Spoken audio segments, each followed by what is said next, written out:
റൊമേനിയയിൽ കൂടെ യാത്ര ചെയ്യുമ്പോൾ ഒരു ദിവസം ഒരു ടാക്സി വിളിച്ചു. സിബിയു എന്ന് പറഞ്ഞ പട്ടണത്തിലാണെന്ന് തോന്നുന്നു. അവിടെ നിന്ന് എനിക്ക് സിബിയു ഒരു ഹിസ്റ്റോറിക് സിറ്റിയാണ്. സിറ്റി എന്ന് പറയത്തില്ല, ഒരു ടൗൺ എന്ന് വേണേൽ പറയാം. നമ്മുടെ ഒരു ഡിസ്ട്രിക്ട് ഹെഡ് ക്വാർട്ടേഴ്സിൻ്റെ ഒക്കെ എത്ര ഉണ്ടാവും. കൂടാതെ ഈ വില്ലേജിനോടനുബന്ധിച്ച് ഇവരുടെ ഫാമുകളുണ്ടാവും, കൃഷി നടക്കുന്നുണ്ടാവും, രാവിലെയാണെങ്കിൽ കർഷകർ പാടത്തുണ്ടാവും.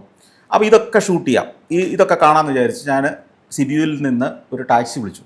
ടാക്സിക്കാരനോട് കയറുമ്പോഴേ പറഞ്ഞു എനിക്ക് ആദ്യം ഈ ഗ്രാമത്തിൽ പോകണം, അടുത്തത് ഈ ഗ്രാമത്തിൽ പോകണം, പിന്നെ ഈ ഗ്രാമത്തിൽ പോകണം, ഇങ്ങനെ 5 ഗ്രാമം. അപ്പം പറഞ്ഞു ശരിയാ, നിങ്ങൾ കറക്റ്റ് റൂട്ടാണ്, പോയിട്ട് തിരിച്ചിവിടെ വരും, ഉച്ചയാകുമ്പോഴത്തേക്കും നമ്മൾ തിരിച്ചെത്താമെന്ന് പറഞ്ഞു. ഞങ്ങളിങ്ങനെ യാത്ര പുറപ്പെട്ടു.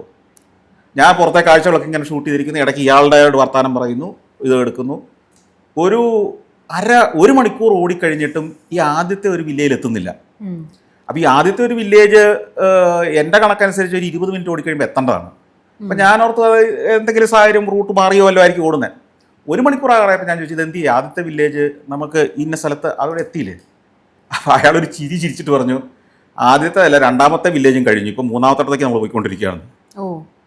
അതായത് ഇവൻ്റെ ബോധം അത്രയേ ഉള്ളൂ. അതായത് നമ്മൾ ഇതിലൂടെ എല്ലാം ഒന്ന് കറങ്ങിയിട്ട് തിരിച്ചു വന്നാൽ മതി എന്നുള്ളതാണ്.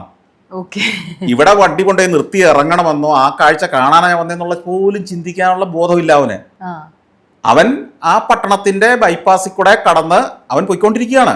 അടുത്ത ഗ്രാമവും കഴിഞ്ഞ് 2ാമത്തെ ഗ്രാമവും കഴിഞ്ഞിരിക്കുന്നു അവൻ. ആ സമയമായപ്പോഴത്തേക്കും ഞാൻ ചോദിച്ചു ഈ ആദ്യത്തെ ഗ്രാമം എത്തുമ്പോൾ നീ ഒന്ന് പറയണ്ടേ? ചോദിച്ചില്ല, അതുകൊണ്ട് പറഞ്ഞില്ല. അപ്പം ഞാൻ പറഞ്ഞത് ഇത്രയുമേ ഉള്ളൂ ഇവരുടെയൊക്കെ ഒരു. എന്നിട്ട് ഇയാള് നമ്മുടെ അടുത്ത് തർക്കിക്കും, നീ പറയണ്ടേ അവിടെ നിർത്തണമെന്ന്. അപ്പം നമുക്കറിയില്ലല്ലോ ഇത് ഏതാ ഗ്രാമം. പോകുമ്പോൾ ഒത്തിരി ചെറിയ ചെറിയ ഗ്രാമങ്ങൾ കടന്നാണ് പോകുന്നത്. ഇതിൽ ഈ പർട്ടിക്കുലർ ഗ്രാമത്തിൽ നമ്മൾ നിർത്തണമെന്ന് പറയുന്നതിന് ഒരു കാരണമുണ്ട്. അവിടെ ചില ഹിസ്റ്റോറിക് ആയിട്ടുള്ള ചിലപ്പോൾ ഇമ്പോർട്ടൻസ് ഉണ്ട്, അല്ലെങ്കിൽ അവിടെ ഒരു കഴുത വിൽക്കുന്ന ഒരു ചന്തയുണ്ടാവും, അല്ലെങ്കിൽ എന്തൊക്കെയോ പ്രത്യേകതകളുണ്ട്, അതുകൊണ്ട് അവിടെ നിർത്തണമെന്ന് പറയുന്നത്. ഇവനിങ്ങനെ പല ഗ്രാമങ്ങൾ കടന്നിങ്ങനെ പോയി. അപ്പം പിന്നെ അവൻ ഞാൻ പറഞ്ഞില്ലേ ഈ ഒരു ഇത്തരമുള്ള സിറ്റുവേഷൻസ് പിന്നെ തിരിച്ച് കാറുമായിട്ട് ഇവൻ തിരിച്ചു വരേണ്ടി വന്നു.